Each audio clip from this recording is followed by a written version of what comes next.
Venom War, Lethal Protectors, issue number 2. Goa, India, the final job. We see Dominic Fortune and Silver Sable saying their goodbyes on their last day of their mission. They'll never know what it's like to be in love. Silver Sable walks away from Dominic Fortune. She needs to start the Wild Pack again. You should have stayed, says Meridius into her ear. Eddie Brock and Dylan Brock are at war over the control of the Venom symbiote, each believing that the other joining with the alien again would usher in a universe-ending catastrophe. The battle now consumes the street of New York City as hordes of mindless zombiotes spread like a symbiotic infection across the city. Liz Allen, CEO of Alchemix, where the plague originated, tasking international mercenary Silver Sable and her Wild Pack with breaking into the symbiote-obsessed Life Foundation and securing highly classified tech. With their backs to the wall before the zombiote threat, the Wild Pack activated the secret weapons, the original Life Foundation symbiotes. An Agony symbiote, the newest host is Silver Sable herself. Team is the Wild Pack, led by Silver Sable, followed by Puma, Lightbright, Tarantula, Carl Strickland, and Flicker. Back in New York City, we see Silver Sable waking up from her dream. Looks like her team put a sonic emitter on her now that she has a symbiote inside of her. As Silver Sable wakes up from her dream, she attacks with the Agony symbiote, letting him know who's boss. The Wild Pack is still transporting their VIP in this protective container. It looks like Meridius has been entering everyone's mind who has a symbiote. What is he doing? We see Puma on top of a water tower, scouting a path ahead. But his symbiote begins to talk to him and tells him this.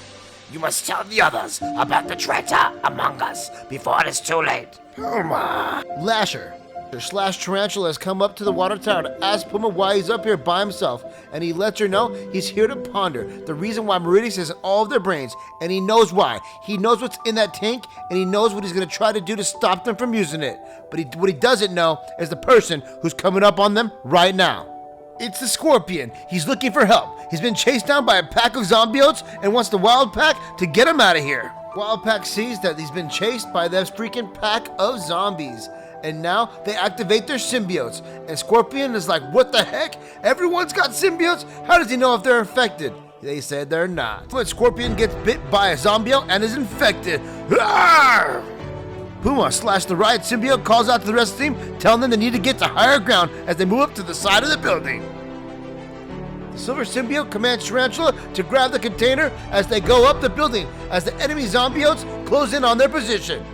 What shall we do now? Strickland, Flicker, get across the path, get across the street. Boom, boom, boom, boom, boom. Move now. Need some help over here? Gotcha. Blam, frack. You see the Phage and Scream symbiote move along the line. Let's go. Get the tank to safety. Boom. Hiss. Ow. Thunk. Boom. Ka-chunk. The zombiote infected Scorpion attacks container, puncturing it and causing it to explode, knocking his tail off. The explosion makes a supersonic blast and takes out all the windows, knocking the zombiotes off the building and incapacitating them and the Scorpion as the rest of the Wild Pack heads toward the roof. Crack! They do a sit rep and the situation's alright, but where is the container? Tarantula is fine. Took you long enough? My neck was getting cramped in there. Shriek has their package opened. It's Shriek, the mutant who has the supersonic abilities to stop symbiotes. Official intel reports show Shriek is dead, but this one is a clone grown in the Life Foundation. And she's not gonna go willingly with the Wild Pack. She's on her own. Shriek had been created as a contingency plan to stop any symbiotes or zombio outbreaks as she takes on the Wild Pack.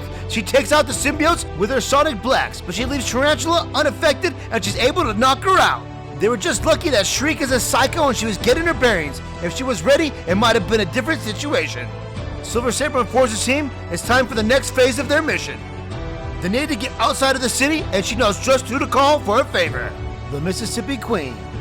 Safe haven in the apocalypse for the wealthy, home of Dominic Fortune. We see Silver Sable's ex-lover here on this ship, helping all these rich people escape the apocalypse in luxury. I smelled your perfume 10 minutes ago. I thought about this moment 100 different ways that I should say to you and what you'd say back. But now you're finally here, I got nothing to say. However, Silver Sable isn't here for love. She's here for business. And she has poisoned Dominic's drink in order for him to pass out so she can take over his ship. was easier this way for her than to be honest and ask for his help. To be continued on the next episode of Venom War Lethal Protectors.